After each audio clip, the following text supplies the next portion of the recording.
Good afternoon. And I'm just barely unmuted myself. Hello, hello. How are you guys doing? Good to see you all. Gonna be getting started here shortly with some theory crafting. Give me just a minute to get the game loaded in. Sorry guys, running a little bit late this morning. That's fine though. So yeah, hopefully y'all are doing well. We got Alec Burnett here. Not too many people hanging out. This is just gonna be a little bit more of a chill stream. Yeah, I don't really have...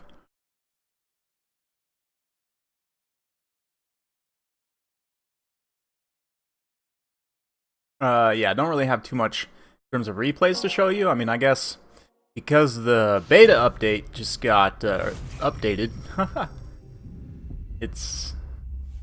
yeah, a bunch of replays have been desynced, and anyway, there's other stuff going on, but yeah, welcome, welcome. Alright, game's just getting loaded up now. Let's go ahead and get switched over. And here we are. Hello!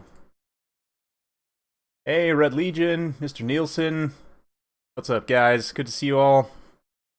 So yeah, we're going to be doing a bit of theory crafting today, and primarily focusing on the Greenskins, as it says from the title. So for those of you guys who have never joined for one of these build factory streams, essentially, yeah, we just go through and theory craft a bunch of builds. I kind of talk about this faction in general, sort of different synergies you can look for, specific matchups. If there are specific matchups you guys want me to talk about or to get tips on, I can. But let's go ahead and just get this here. Go ahead and give it a share. And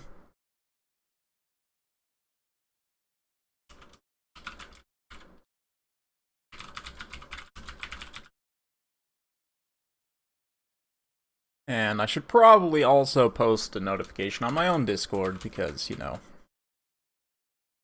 sometimes I forget to do these things. Okay. Hey, hey, hey.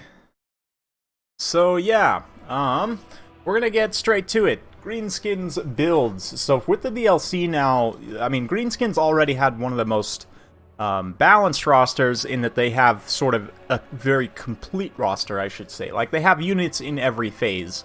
They have good infantry, they have good missile infantry, they have excellent light cavalry, pretty decent heavy cavalry as well. Since the armor buff, Boar Boy Biggins have become pretty decent. Broken Tusk Mob as well, 100 armor on them. Their stats are still pretty bad. Weapon strength is not great. Charge bonus is a little bit low. Their offensive output, you know, it looks not great, but then you consider, of course, you've got Wa and all your other buffs and stuff, and yeah. So you've got just a very complete roster. Good monsters, excellent skirmish cavalry, good artillery. So because of that, you can do a lot of different things, right? And you do have to sort of rely on your heroic units for leadership, right? Greenskins in general do have relatively low leadership across the board, so so we'll just kind of get into matchups here. Let's start with Beastmen. Now, this is an interesting one because, in my experience, Beastmen is one of the few factions that can go headfirst into Greenskins to a degree, and still come out okay, especially if you're going like a 5 monstrous infantry build, something like 3 Chaos Spawn, you get 2 Minotaurs with shields, obviously you get Morgar for 2 more monstrous infantry, right? And then I would definitely take a Manticore summon, Lore of Beasts, for that additional, you know, monster terror there. And then let's also grab a Beret Shaman with Lore of Wild. And this time, instead of the Cygor summon, we're just going to take Viletide. And we're also going to keep the Bestial Surge lore attribute so that we can just spam overcasting Viletide. It'll do a ton of damage, especially to something like Savage Orcs, which Savage Orc Biggins are very common in this matchup.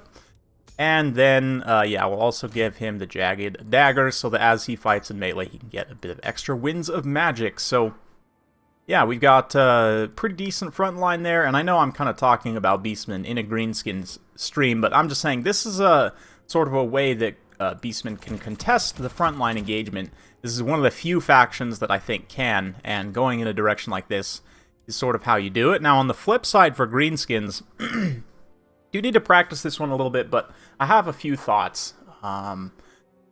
First is, I'm pretty sure if you can keep its leadership up, the Goblin Great Shaman up on the Spider is going to be quite strong in this matchup.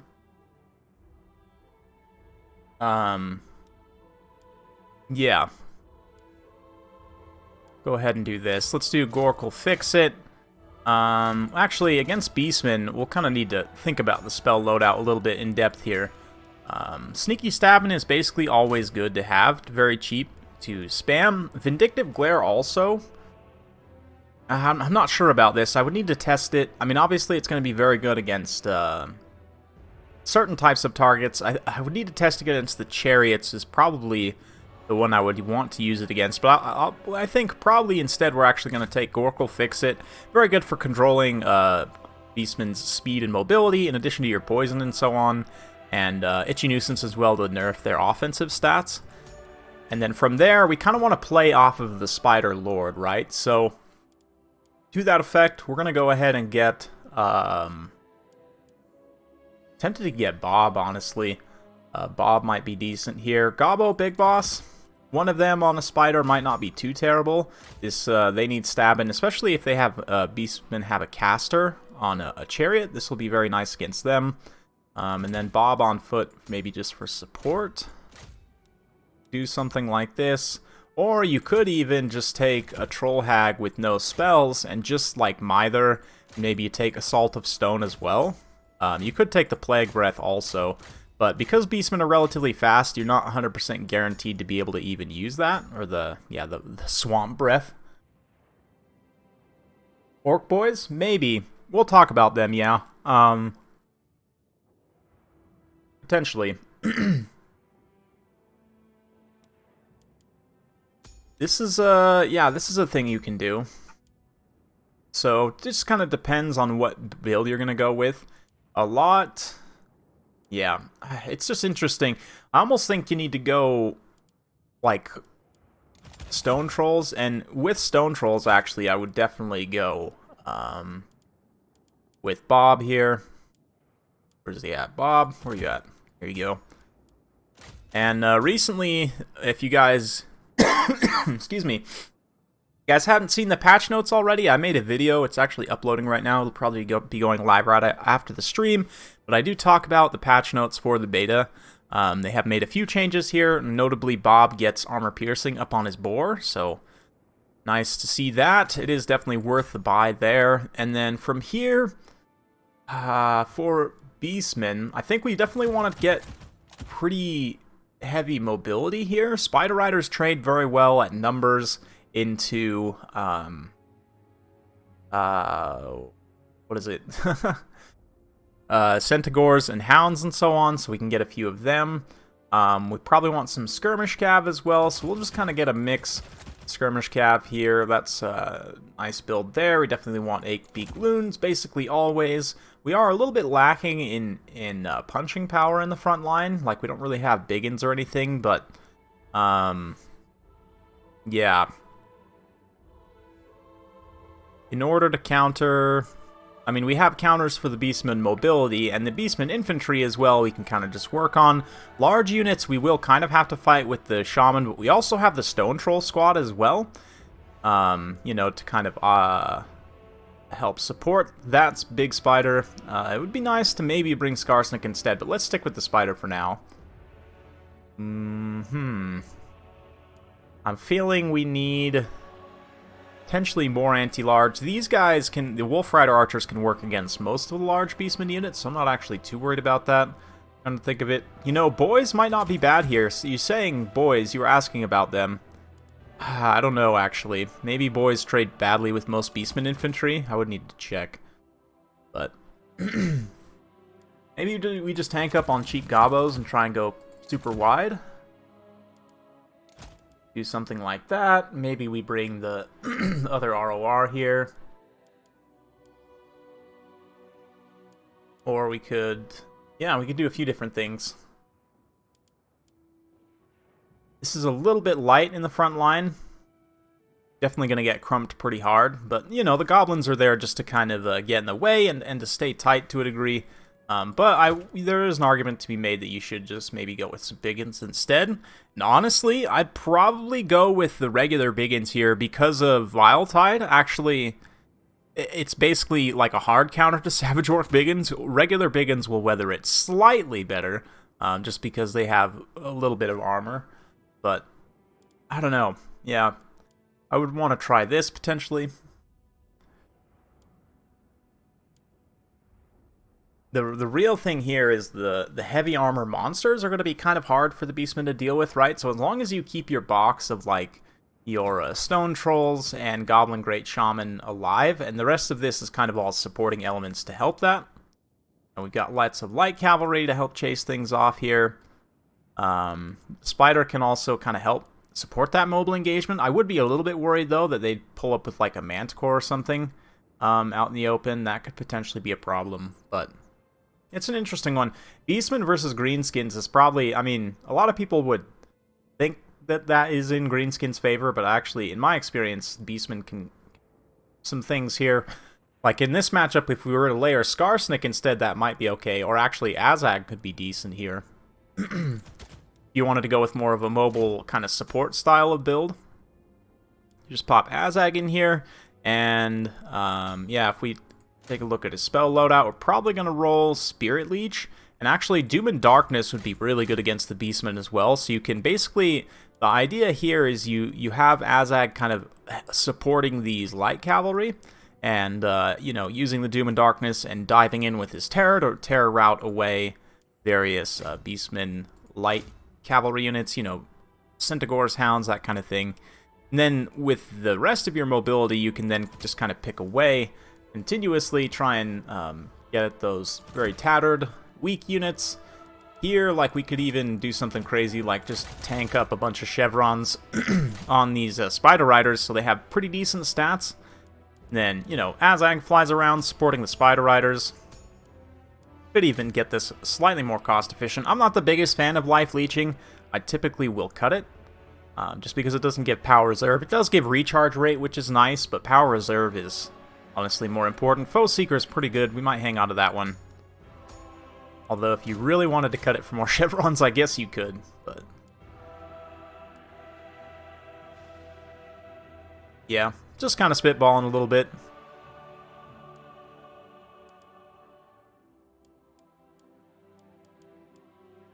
I guess I could have downloaded Felcon's builds and, like, critiqued them.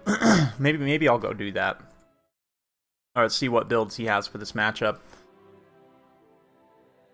But yeah, just kind of thinking the Rogue Idol, I don't think it's good against the Beastmen just because it's way too slow. But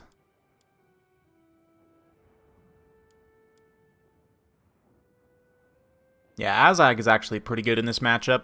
Other than Manticores, he really isn't going to be challenged at all in the air, and his abilities will help support very nicely against the Beastmen. Art Armor to help repel some damage. Slag of Slash is just super powerful in general. Very, very strong ability.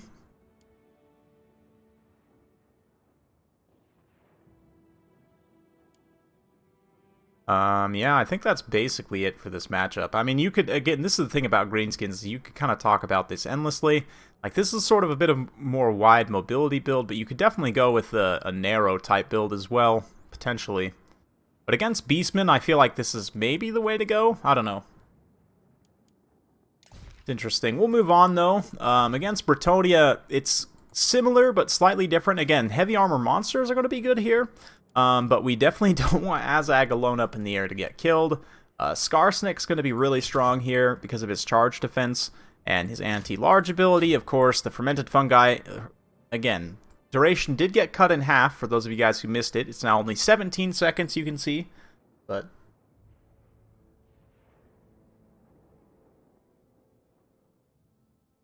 yeah. Well, Pile of Dirt, with this build, because you have Bob and the Trolls, they have the mass to stop chariots, and they'll do a ton of damage to them, right? So, yeah, that is a consideration for sure, and even the character chariots especially.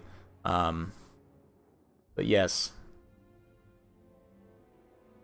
Yeah, for this build, the stone trolls are kind of providing the center mass. And then, yeah, depending on, like, if you have Azag, he can dive in and rear charge the chariots. The chariots are probably going to try to avoid the spider if you have the spider lord. So it's kind of a, you know, an interesting situation there. But for Bretonnia, we're going to rethink things a little bit here. The stone trolls, I am going to hang on to with Bob. I think that's quite strong. Skarsnik, again. Gobbo Big Boss. We're going to need to cut because we do need a caster here. And Night Goblin Shaman, he's pretty cheap.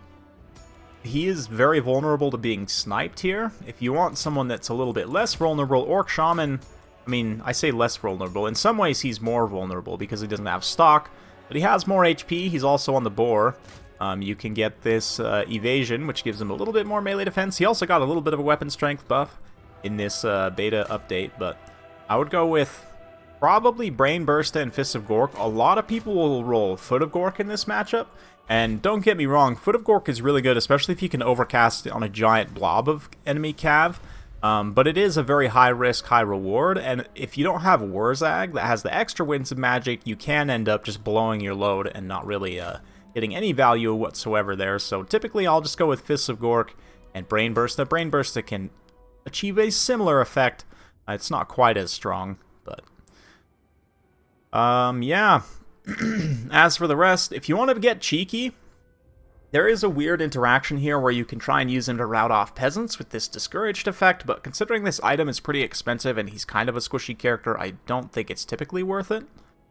But as for the rest, I do think we're going to want spiders for summons, and let's grab, like, again, because of the magic damage of Grail Knights, I'm tempted to get the regular biggins here.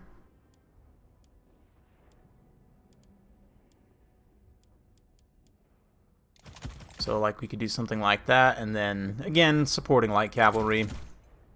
Oh, man, this is really narrow. This is a very, very narrow build for my taste, especially against Bretonnia. I mean, I guess you do have the spider summons to help give you a little bit of extra mobility, but even still, it's just kind of thin, to be honest. No Daka at all.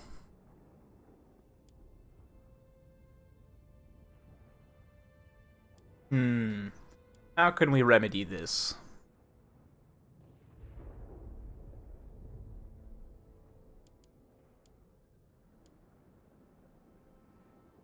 Let's do this. Let's, Oh,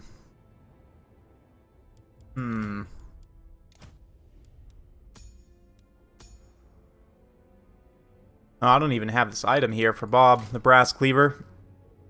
Definitely would be pretty good.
Oh, whoops. I muted myself there for a second. Yes. Yeah, the Battle Pilgrims I'm not too worried about with something like this. Like, Black Orcs will crump them super hard. I've got the 8-peak loons, Fanatics as well to try and cut through them, like the Spider, the Stone Trolls. Basically everything kills the Pilgrims except for, like, these 2 Goblins, and they're mostly there to try and break charges anyway. Like, I'm not really looking for them to do too much damage, but yeah. I don't know. It's an interesting matchup. It's definitely an interesting matchup.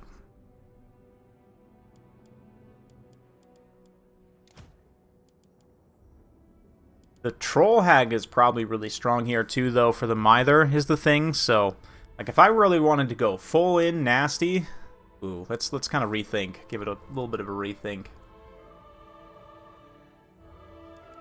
We want to get the Hag. Probably get the Hag with the Spirit Leech, and maybe just Fate of Buna, even though that's super boring. Salt of Stone would also be good. How much funds do I need to find? Okay, so let's cut 1 Stone Troll. Now we've got the River Troll Hag.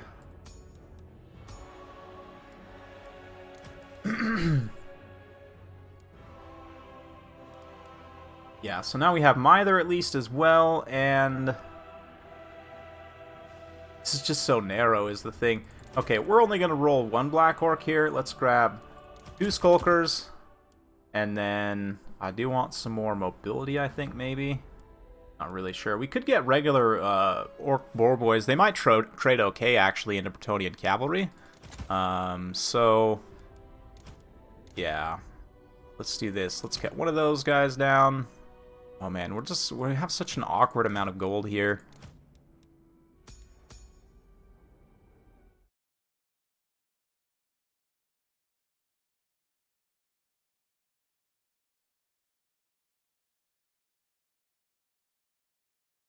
Cut Black Orcs, yeah.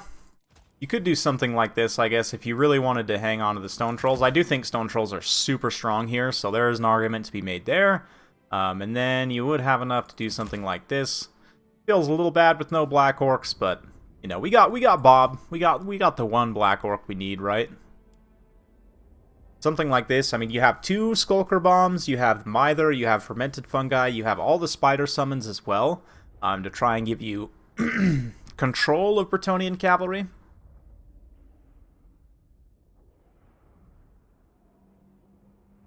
All of that looks pretty good.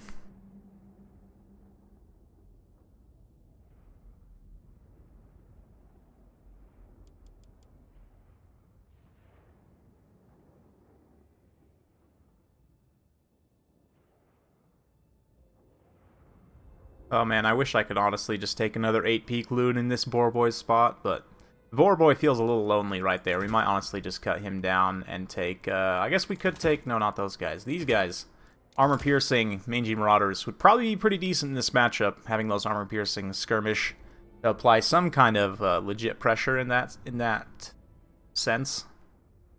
And then gives us a little bit left over to play around with however we want. Maybe upgrade one of those to like a Spider Rider Archer, or some different things there. That's a build also.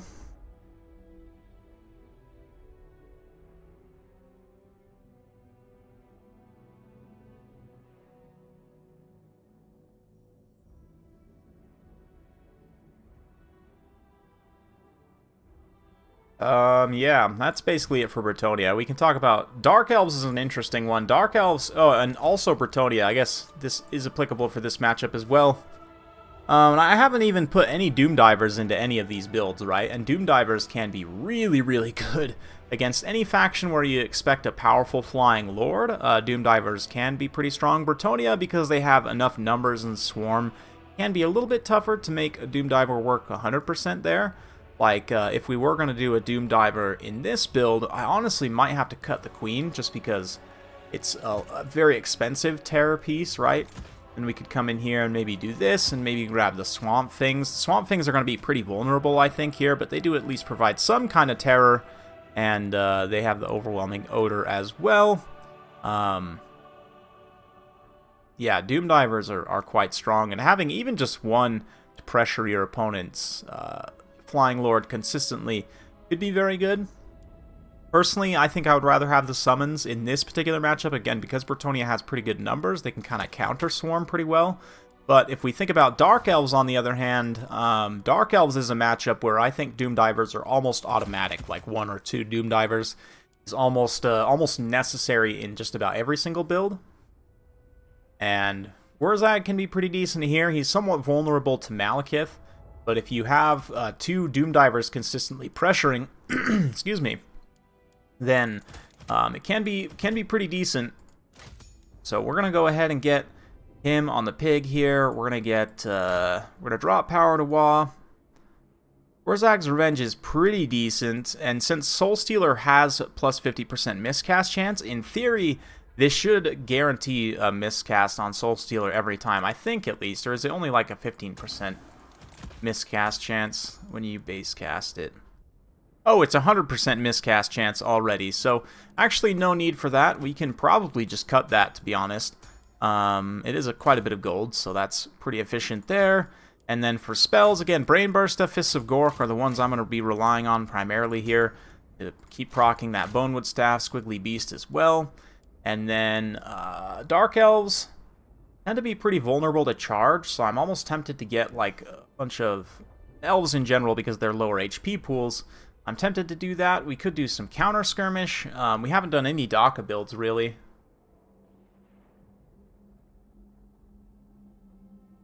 What post-nerf on which unit? I'm not sure which unit you're referring to.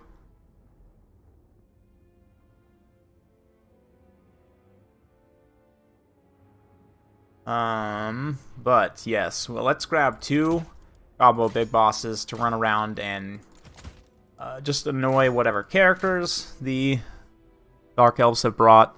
And then we are lacking in cavalry almost completely. That's not good. So let's grab a couple of Spider Riders, maybe.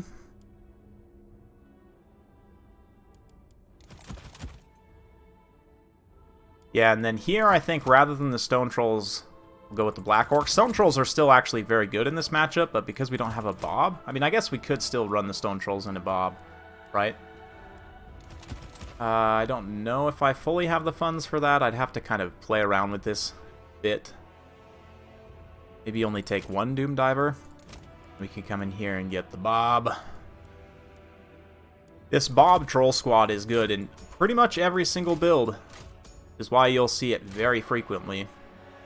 I don't know that it's necessarily obligatory, but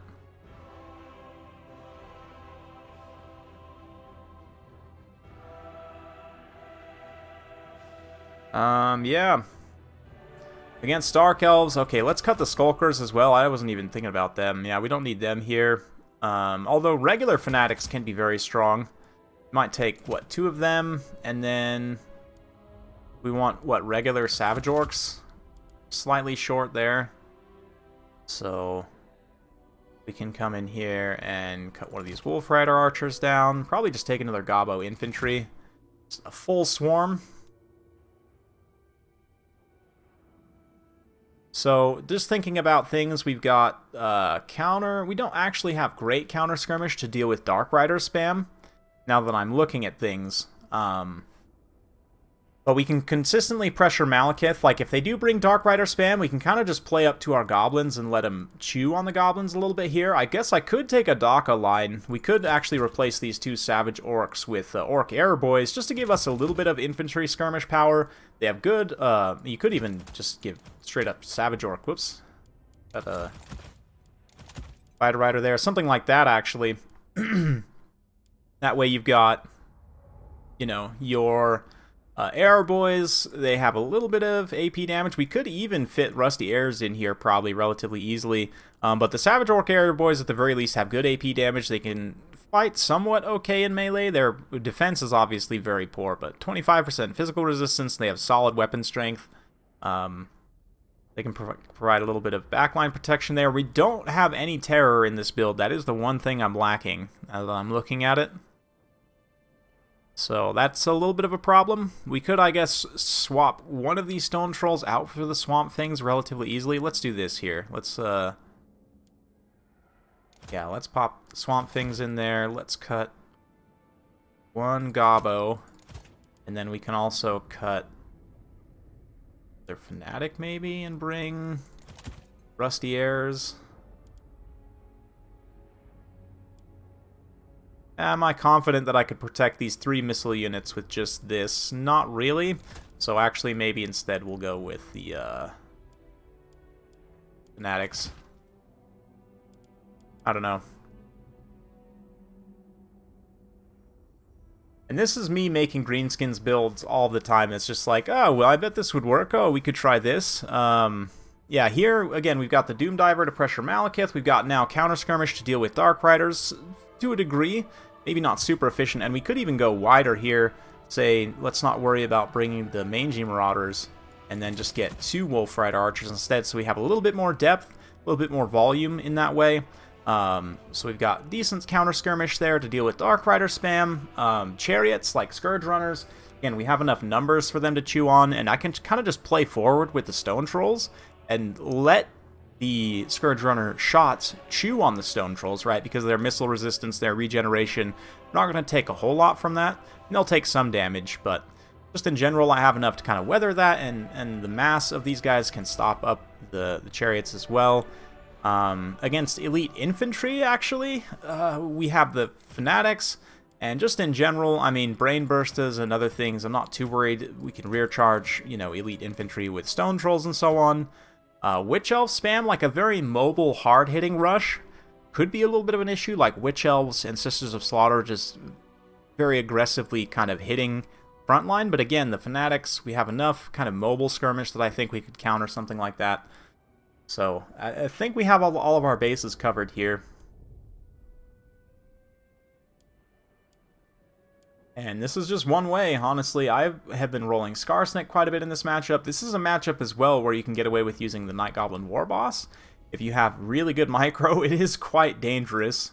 But, yeah, then this is the thing. The entire point of this stream is really just like, you can do so many different things. I could make 5 builds for each different matchup.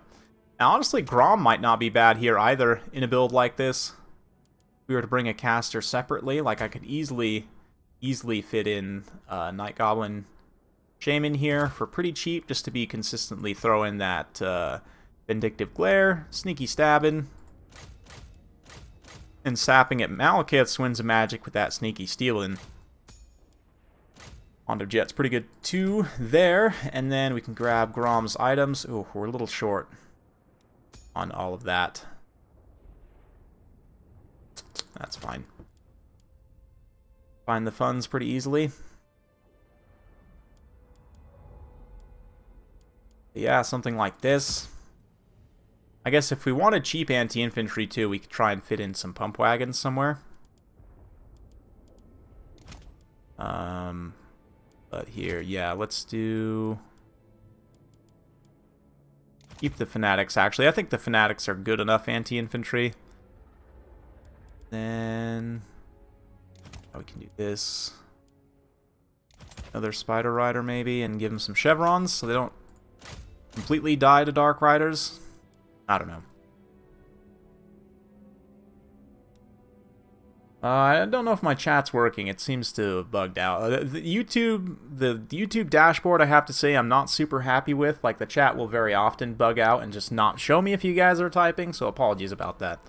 But the main thing I want to emphasize here is really that because Dark Elves are almost always going to bring a powerful Flying Lord, be it Malekith, Marathi, Beastmaster, whoever, the Doom Diver is really, really strong here. And even if they don't, I mean, you can just deal consistent damage against any of the high-value targets here.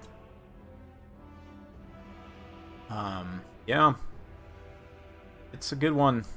It's a good time for Greenskins. Anyway, let's move on. We can talk about Dwarfs. Oh man, Dwarfs. This is an interesting matchup in a few ways. Flame Cannons are actually really strong here. But Grom, obviously, is quite good. The fact that they somewhat nerfed Pump Wagons hurts a little bit, but you can still roll like a 4 Pump Wagon build here pretty easily.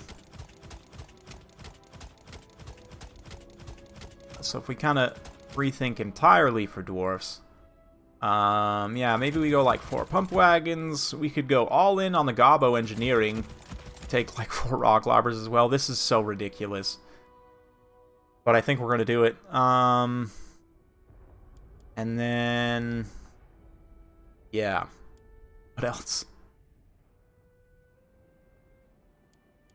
We've got Grom for Winds of Magic. Probably want a Night Goblin Shaman, because Sneaky Stabbing's really good here. We don't need Sneaky Stealin', definitely.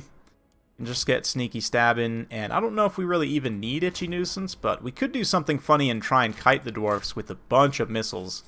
That I don't think would work, but let's think. If we think about this. Make one of those the ROR. I can see that, Dreadsaurian. Okay, so it is working. Alright, good to know.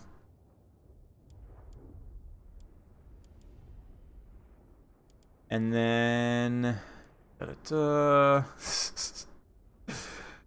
Where do we go from here is the question. Probably Fanatics. Fanatics are pretty good against the Dwarfs. Grab some Skulkers. And then we have 900 left. Or Spiky Rollas.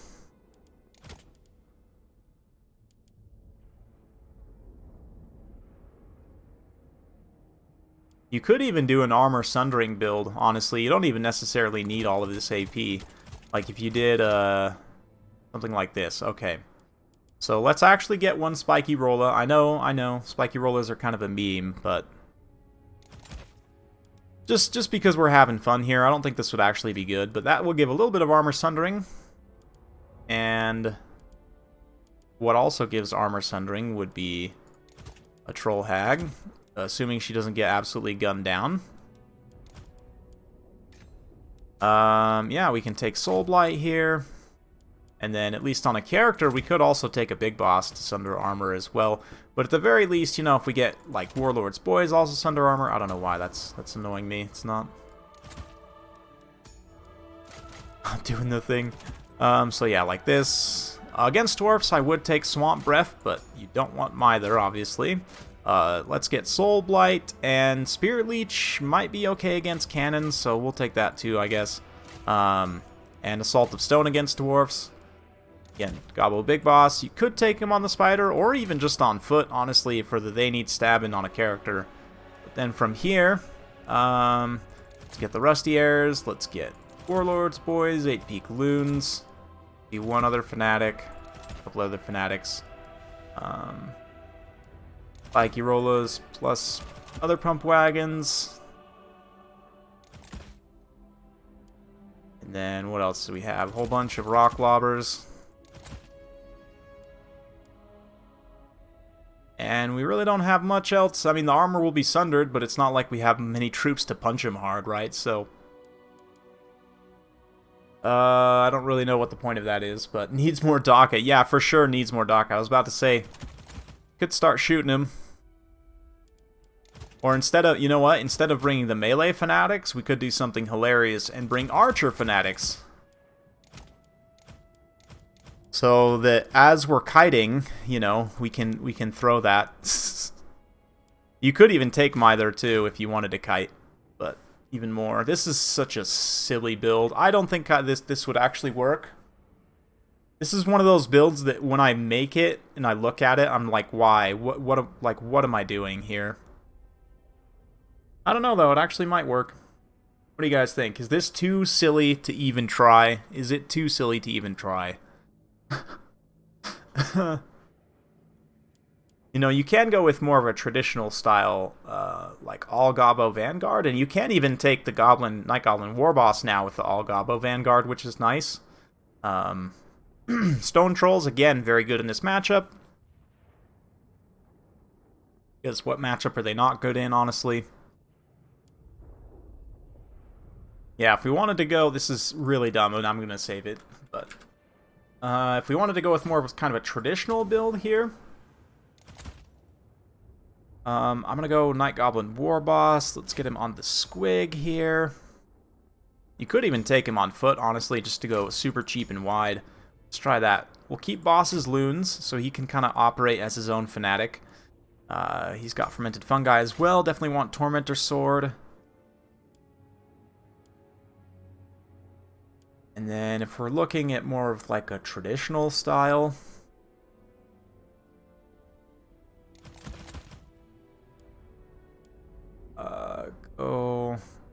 Could even go like 4 Stone Trolls here, honestly, because they're so good. Don't really need to worry about immune to psychology here too much. So let's actually get an Orc Shaman. And Brain Burst, I think, will still do okay against, like, Slayers and such. I don't know, I would need to try it. But Here We Go is the one I think I'm really looking for here, for that big AoE attack buff. And then, yeah, we could take another character on foot, just because. We could take a Bob. Don't need the immune to psychology here, but the melee attack AoE could be nice. And then, again, Fanatics, very strong here. Let's grab a couple of Skulkers. We will get some Heat Shield Gobos as well. Let's get the Shielded Boar Boys, I think, are going to be very strong here now, because, again, they have Missile Block Chance. Although, I guess, Squig Hoppers, I don't know. See, here's the thing. Because the Boar Boys have more HP, more armor, and they are significantly slower, though, than the Squig Hoppers, which I guess is a little bit of a trade-off. There's no... how much is the anti-infantry here? 10 plus 10 bonus versus infantry. That is quite a bit. I don't know. It's hard to say. The missile block chance makes me think Boar Boys might be a little bit better here, but honestly, against Dwarfs, I mean, Squig Hoppers are just so good, right? So, could do that. I am super heavy on Stone Trolls, and I don't have any Dako whatsoever, so we could cut them and just bring some regular Goblin Archers here.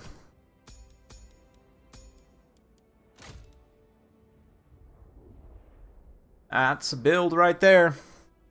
Use Grimgore. Yeah, you could absolutely use Grimgore in this matchup for sure. Like, if you combine this Black Orc boss and the Night Goblin War boss taking Grimgore, he's going to be pretty good against Dwarfs, just because he can smash the front line, and they really don't have, like, apart from shooting him, they don't really have a lot of great targets. Gitsnick I would probably take, honestly, because it has such a short recharge time. You can keep this up for quite a bit of time. Bludgeforged Armor as well, I'm super tempted to take, but we don't have the funds. So, I would need to cut something somewhere. I definitely want to get back here for the Trolls also. And just for, you know, Goblins in general.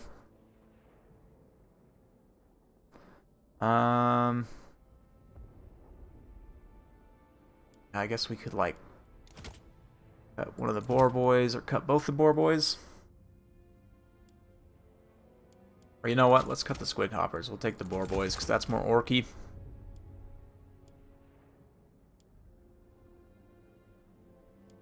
Could still take Bob, too, I guess.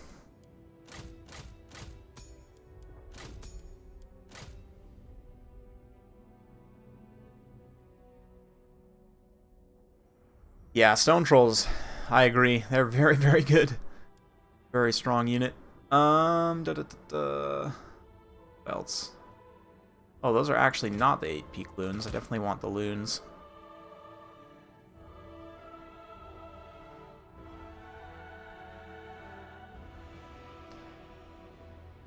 And we do have enough to upgrade, like, one of these guys to either a Skulker or a Fanatic, both of which are going to be strong here.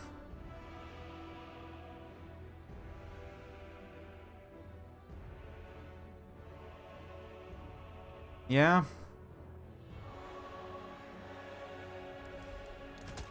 Almost have enough. I think we do have enough, actually. If we cut one Stone Troll, we can get 2 more Boar Cav. So, although I think, again, Squig Hoppers might be better here, it's really hard to say. I think the missile block chance versus the speed, like, I don't know. It's a weird kind of trade-off. I'll need to run some test games with both to really see. But I mean, obviously, like this build, we can kind of save this one as well. Basically, as the Orky version, I would definitely take this style. If I were going to take the Fanatic, then then I'm definitely going to run the Squig Hoppers instead, because that's just more thematic, right? And we've even got 800 points left over on that one, so we can get like these guys here for some armor sundering. And let's upgrade one of these to a Fanatic. We have 3 Fanatics plus armor sundering. That is a gobbo build right there.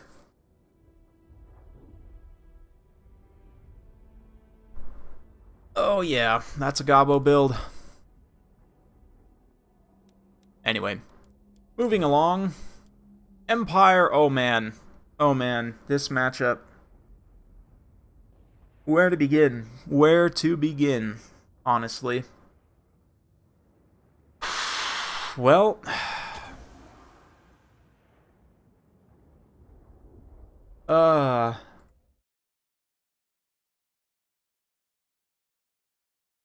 yeah, this matchup I almost like don't even want to talk about because it's so classic and because literally you can do a million different things. Like, generally though, like the really strong builds I've had success with in the past, Azag is a very strong lord in this matchup, especially now that they've changed up his items to where he's a little bit better in a support role.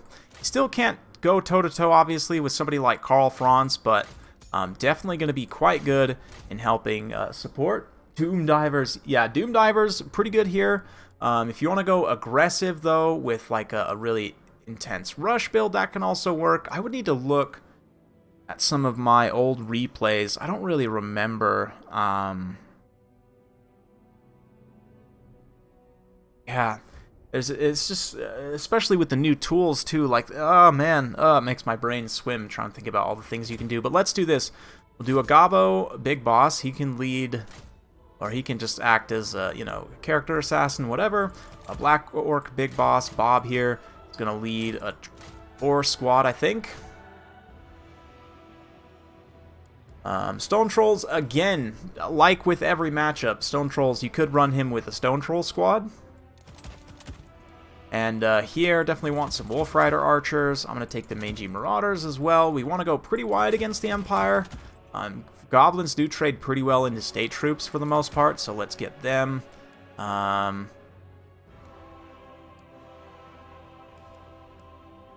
we can grab, like... I think this is maybe a little bit too heavy on the Skirmish Cav. Let's keep it a little bit lighter here. Let's grab a couple. And let's grab a couple of Spider Riders. Boar Biggins, honestly, would be pretty good here as well. Kind of act as a follow-up. Or even, again, the Shielded Boar Boys are just so cost-effective now. I do like the Boar Biggins. Something like this might not be too bad. We don't have a Doom Diver, so we could come in, secure a Doom Diver.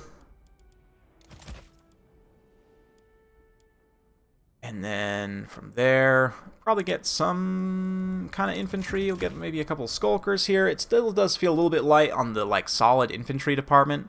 But, you know, you could also grab a couple of pump wagons, honestly, might not be bad here. If you want to use them to kind of support the mobile engagement, they can go anti-infantry. Yeah. Yeah, both of these factions are super flexible, so it's hard. I agree, it's hard to make definite picks for sure. Like you could go with more of an infantry, skirmish-centric composition here, with like a lot of DACA, right? Go like, let's do this. We go like 3 goblins, 3 savage biggins. What can we do from there? Maybe get a couple of skirmish cav. Got the 1 big boss.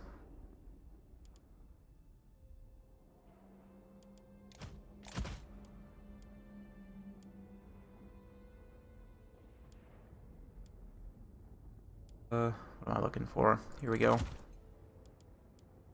Get a Daka squad here, get like the Rusty Airs, and a couple of Orc Air boys. Let's get some support elements as well. Want some Spider Riders, where are they at? Lost.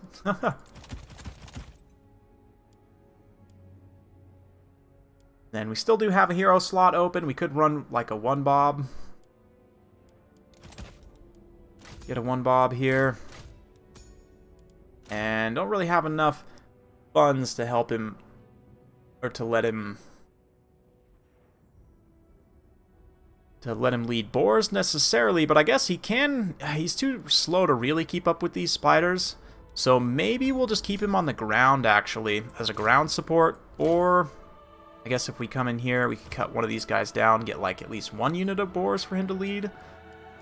Get some stone trolls again potentially. 1 unit of stone trolls obligatory. Or if we went with only 1 infantry big in here. Now we're talking.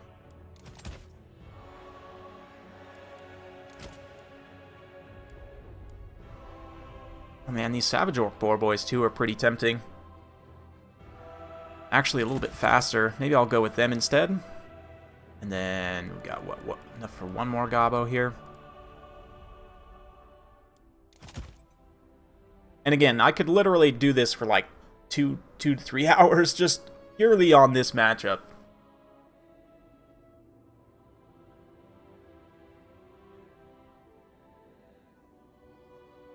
A troll-centric meme build with max leadership? I probably would go with Azag. The fact that you can stack Azag plus the Bob for plus 18, what is it? No, plus 19 constant melee attack, right? And I don't think many people have been doing this, but Brass Cleaver plus Slaga's Slashes is plus 9 melee attack in an AoE, right? And so you think about that first. You've also got the immune to psychology. Like, you could even roll Azag on foot potentially in some builds with Bob, you know, with those 2 items supporting an absolute death ball of trolls. But yeah, High Elves are very similar to Empire in that they're pretty well balanced and you can kind of do some different things, although it is also like Bretonnia in that, you know, the high armor monsters are good there. But yeah, see, so if we did like a foot Azag, right? So let's rethink this all together. So we've got foot Azag here, and we're gonna roll him to get on with it for extra leadership. We've got Aspect of Dread Knight does actually give extra leadership as well, so let's hang on to that, and we'll do Spirit Leech. And then his 2 items. Then we've got Barbarino. We're going to keep the Get Back here and also take the Brass Cleaver. And then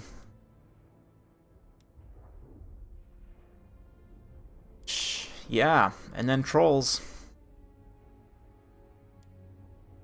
The Swamp Things, of course, because they're ROR and cause terror, will be immune to psychology. Then we'll get a couple more of those guys.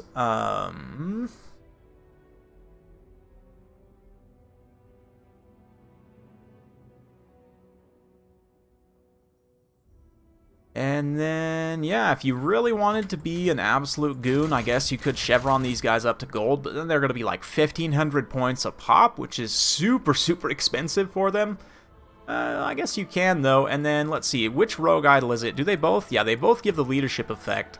So we're also going to get this rogue idol here for extra leadership. And I think that's all the possible leadership effects that we can get on these guys. I don't remember. I don't think there's any others.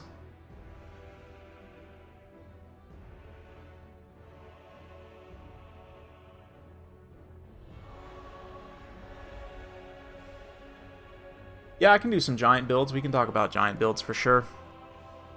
Would you take the Spider Queen or Broken Tusk Mob? Does the Spider Queen have a leadership effect? No. You could take the Spider Queens for some more summons, but we're already so narrow here. I really just need some units Obviously, 8-peak loons being unbreakable, they're going to be a very key component of this.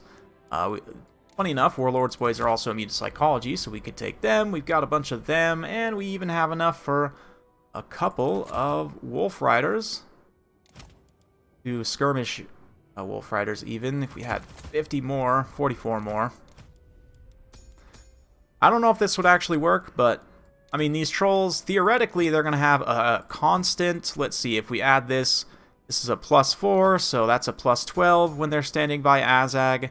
And they've got, what, 50 baseline? So they'll be at 62 leadership base with just those effects. That's decent. The Ragnarok Queen? No, the Ragnarok Queen does not have a leadership effect. Does have summons.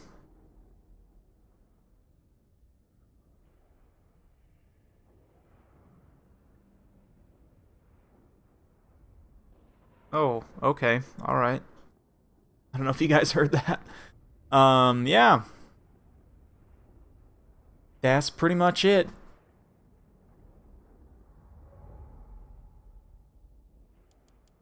Lizardmen is an interesting one. Broken Tusks, they're Encourage. They just have regular Encourage, right? Which is the same as, like, Lords and Heroes, so, yeah. Not really any extra leadership to be had there. It's just the same. Same effect as what Lords have. See, Encourage, and go back over here, it's the same effect, right? And an encouraging unit will receive the larger of the two bonuses, right? They don't stack if you read the tooltip. So, yep. Yep. Should we jump into some quick battles? I could jump into some quick battles, I guess. I don't know if anyone is on the beta. We could check. I don't want to play some battles. I know we've been mostly just theory crafting here, but let's try some of these, see if we can test. The question is, will there be anyone playing the beta for quick battles? If not, I guess I could line someone up, get a friend here to play some games with, or if one of you guys wants to jump in.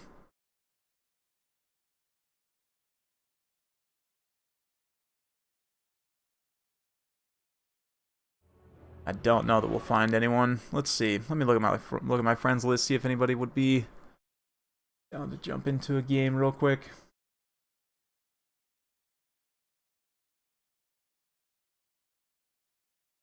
Check something here. Looks like Rubber Duck of War is streaming a best of 5 right now. Otherwise, he would probably be down.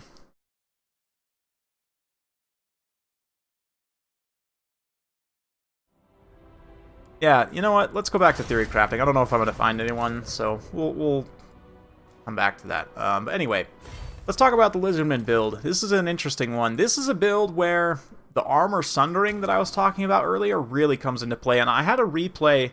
You talk about a giant build. Okay, we can do a giant build here. This is actually a matchup. Any matchup where you think you're going to face monsters are matchups that are very good to bring giants, basically, right? So, like here, we're going to go with 2 giants, and, yeah. We're going to also go with Azag in the air as our 3rd monster option. That way we can have 1 mobile monster and 2 kind of stationary ones. We're going to get rid of... maybe we'll get on with it. Let's come back to that. I'm primarily just going to keep Spirit Leech for the time being, and also, of course, Soul Blight, very important for the armor sundering. We're going to get both of his support items also. A double Gavo Big Boss, because their Lord is likely to be one of the expensive armored targets that you have to take out, right? So, get that. And then you've got the 2 giants as well, just to kind of act as giant, pun intended, mass blocking. Can you say the custom amount of money? Yeah, so in multiplayer battles, it's large funds, right? It's, what is it? 12,400 is the standard for ladder for pretty much all tournaments as well. It's all that, so come back in here. To get on with it might actually be worthwhile against Lizardmen, but let's leave it off for now, just in case. We definitely want the double big bosses for, again, armor sundering. Obviously, that means rusty arrows, right? And we'll get a couple of arrow boys for the Daka. We could even get like 3 arrow boys, but let's... This, goblins in the front line. Then we've got our non-AP Savage Orc Biggins in the front. From there, we can get some supporting elements. Maybe get some cavalry to chase away skinks. Like skirmishers and chameleon skinks and stuff. Grab some spider riders. Oh, the 2 giants. I'm like, what am I missing here? This army's too thin. Yeah, 2 giants. Whoops. That's going to thin this cavalry force out a little bit, but that's fine. We could even go pure skirmish with something like this. They're not going to be nearly as good at actually hitting the skinks in melee, but, you know, they can run around and try and screen them out at the very least. Yeah. You could try this. It's a little bit narrow for my taste. Like, you could even come in here and cut one of the giants and go a little bit wider. But certainly 2 giants can be very strong. With this, though, I'd probably cut 1 biggin and then just try and go with more kind of mobile elements that can chase skink skirmishers, and chameleon skinks in general are going to be a big problem for you. So there, we'll do that. We can also cut this Wolf Rider Archer here. I don't think we need them necessarily. And, yeah, probably get another Gobbo. We are lacking in loons. I am noticing a distinct lack in 8-peak loons, which is never something you want to see. So let's do that, actually.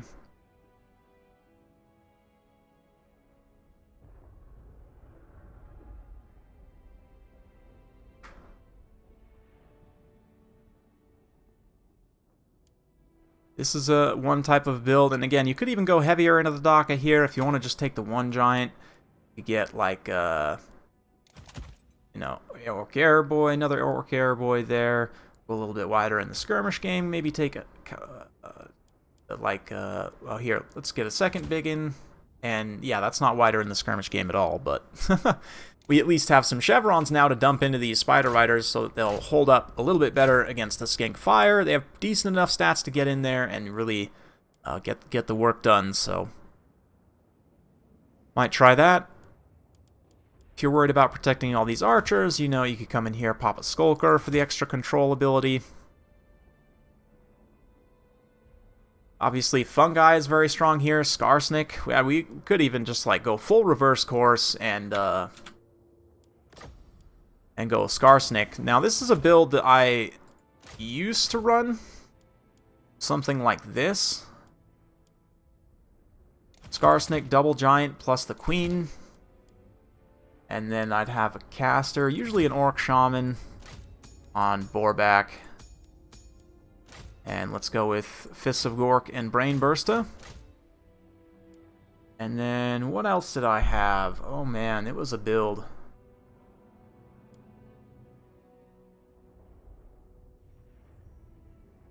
Don't remember. This was kind of the core of it, though. 8-peak loons, of course, pretty much in every single build.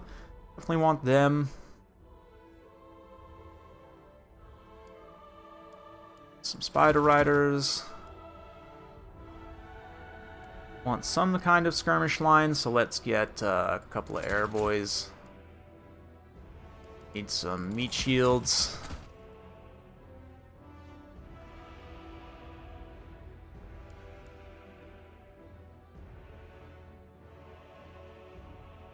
Or,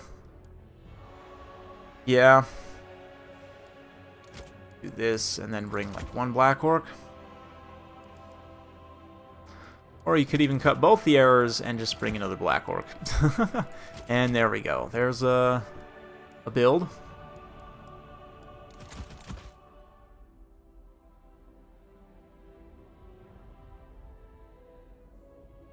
These days, though, there's an argument to be made that one of those Black Orcs should maybe be cut out for a Bob.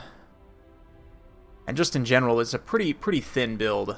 Like you're gonna run into problems against a lot of skirmish, but I'd have to go back and look. I used to have a Skarsnik spider build that was a little bit different from this. I don't think I would run a double giant. I think maybe I would only run one giant here. And then, what else was it? I don't know. I'd have to look. Yes, I have, if you look on my channel page, I have my specs up there.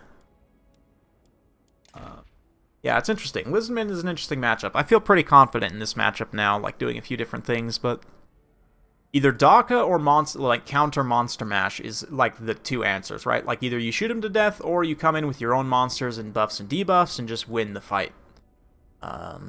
So that's kind of that matchup. Norska is a very similar kind of matchup, but it's almost easier in a way because Norska has to rush you, like they don't have as many skirmish options.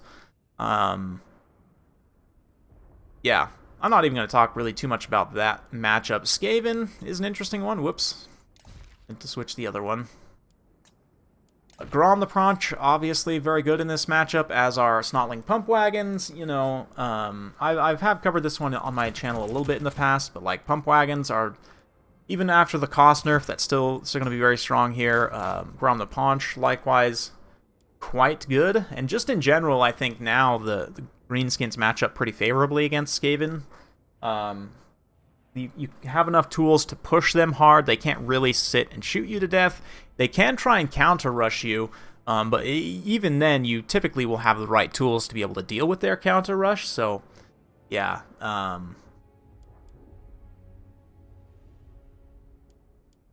You know, actually, Rock Lobbers, I'm a big fan of catapult type artillery against both Coast and Skaven. It can just provide you a consistent DPS against their skirmish units, and against Skaven especially, it can be pretty nice to just... oftentimes they're not expecting that for you to be pressuring them, right? So, pretty good in that way. And then obviously you come in here, you fill out like some Fanatics, some regular Gobos, and get a River Troll Hag here for Spirit Leeching, like, what are they called?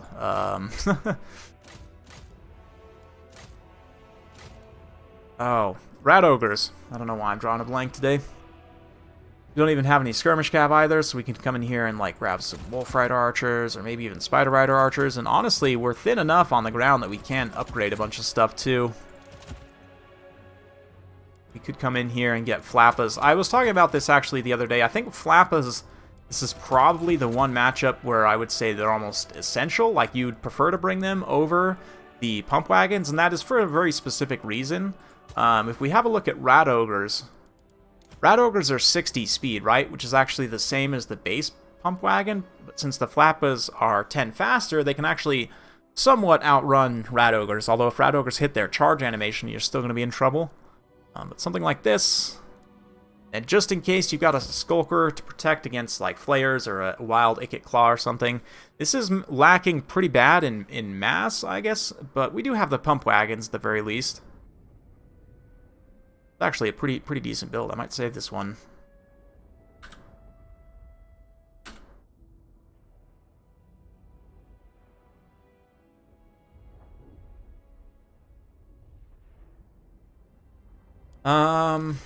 Yeah, Skaven, that's that. Tomb Kings.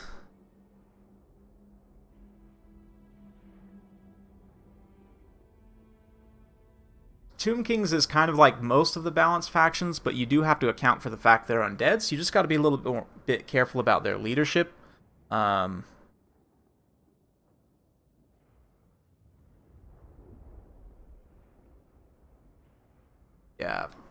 Coast, I've kind of talked about that one a little bit recently. I've talked about all the undead matchups a little bit recently in my Bob video. So you can kind of check those ones out. Just theory crafting builds, though. I mean, again, Skarsnik going to be ridiculously strong against Tomb Kings. Vampire Coast, same thing. Counts, I just need to play around with it a little bit more. But Warriors of Chaos is another pretty interesting one where I would say Greenskins, some people would disagree, but I think they have a pretty good advantage here just because you're a rush faction that's like, you're one of the best rush factions, right? So, yeah. I think I honestly might call it. How long have we been going for? Like, what, hour and a half? I guess we could go a little bit longer. Wood Elves is another one. Oh man, this is another matchup where you can just do a bunch of different things. But Grom the Paunch, again, very good in this matchup. Chariot Lords tend to be pretty good against the Wood Elves because they don't usually have enough mass to stop you up. The fact that he's hard to snipe, obviously, is very good against the Wood Elves as well. Bob, I would think, is going to be pretty good here, both on foot and on the boar. On the boar, he actually still retains his really high missile block chance, which is obviously quite strong. And I think the thing to do in this matchup, which I haven't really done a build like this yet, but this is something you can do, not only in this matchup, but a few others, is just go all in on cavalry. Like, you go with, like, you know, the shielded boar boy is going to be very good here. You could even take a couple biggins, you know, just going all in with, like, a whole bunch of cav, right? Spider Riders, Wolf Riders. This might be a little bit too deep, but you kind of get where I'm going. Grab some some loons here. Could grab like a Doom Diver or two. Let's just get one, just to be a little cheeky.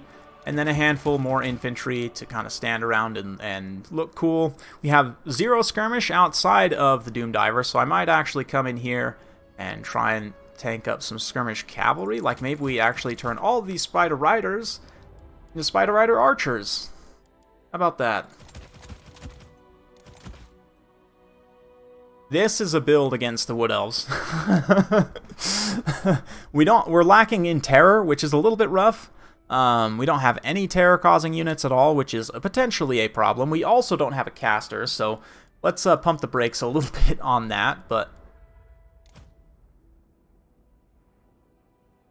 we could accomplish both things, get both terror and a caster in the River Troll Hag. She is going to be somewhat snipeable, though, so I actually really like the Night Goblin Shaman here because he has stock. He's less likely to get sniped. He's also very cheap, so we won't have to cut that much to bring him in the first place. We're going to probably bring just Sneaky Stab in, maybe. Just Vindictive Glare, and Gork'll Fix It, honestly, might be pretty good here. But we could just go cheap as possible with that, right? And just cut one Spider Rider, and that's that. There's that. Yeah, that might work. The mass cavalry thing is just a problem for Wood Elves in general, right? For especially mass heavy cavalry, and the Greenskins can do it. Greenskins absolutely can do it, and if you don't want to be tied to this Doom Diver, also just be, you know, fully committed to the mobility, you could come in here, maybe grab a couple of pump wagons, even though you don't really need the AP, they're just good against infantry in general, or you could go, again, all in, just fully all in, and get, yeah, some melee Spider Riders. Where are they at? Up here. Do we have enough to actually upgrade these two to Savage Orc Boar Biggins? Not quite. About 50 short there. Feels a little bad. Could do that.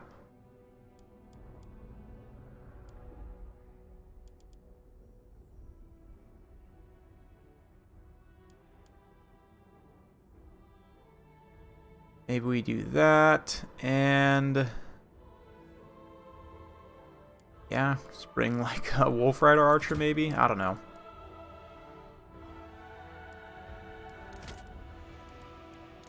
Or you could just bring all Wolf Riders here instead. Like ROR, and then these two.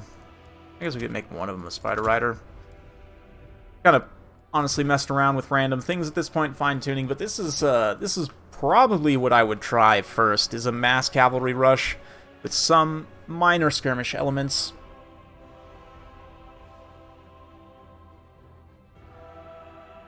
Yeah, Spider Riders are so good, super cost-effective. Very good melee defense for the cost.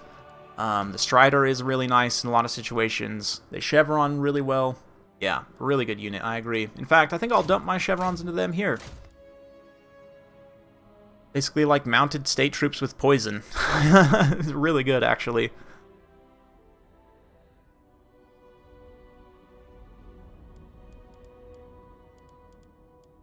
So yeah, I think that's basically it for theory crafting for today. I know it wasn't a super long stream, but I've rambled about Greenskins builds for about an hour and a half. I think I want to do a follow-up build factory to this. If I can get someone to play with, maybe we'll do this Monday or Wednesday next week. Maybe we'll do this Wednesday next week. That could be a good day. Is to do a follow-up with this where I actually like try out some of these builds, and I want to do build factories with other people as well, because oftentimes what happens is like we'll all just be kind of hanging out in chat together, like, you know, running practice games, like checking on builds. One person will make a suggestion, you know, fine-tune some things, and there might be like, you know, 3 or 4 of us, 2 people fighting and the other 2 just spectating and, you know, making build suggestions and so on. So I wanted to show you guys that process. That was kind of my original intention with this series. We just haven't got it to that point yet. But yeah, hopefully next week I'll talk to some different players, see who would want to join for that. But yeah, if you go back, Ant-Man, to the beginning, I have some builds for Beastmen. Yeah, if you go back to the very beginning.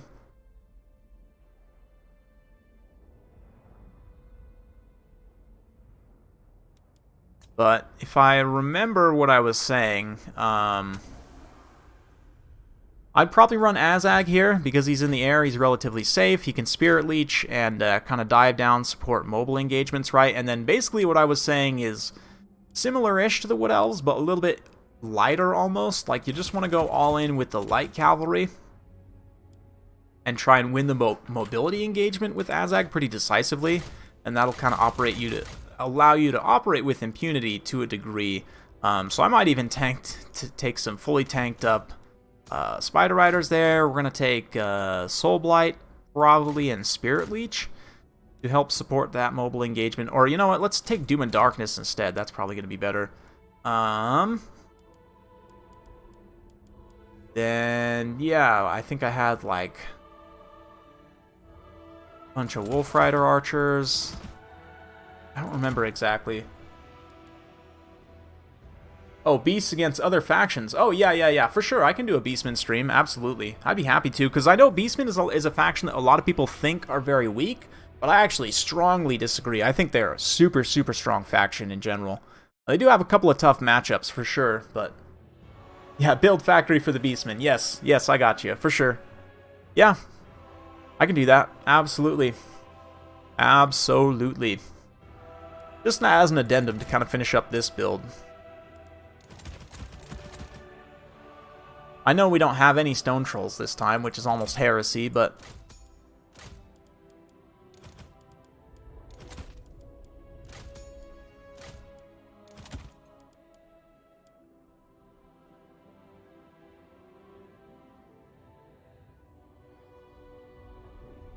I don't know. Don't really have too many really hard-hitting units in this. This feels a little bit strange.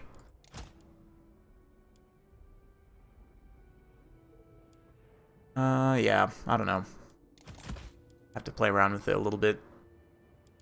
But yes, I will definitely get that going for you. As for the rest of this week, tomorrow I'm going to be doing a King of the Hill, probably about this same time tomorrow. I don't know. I think there's some tournaments and stuff going on, and I don't want to step on anyone else's toes. So let me just quickly double check here. Tournament announcements. Yeah, it looks like my son HW is starting. Yeah, he will be going tomorrow. But I think I can probably fit in during that time. Yeah.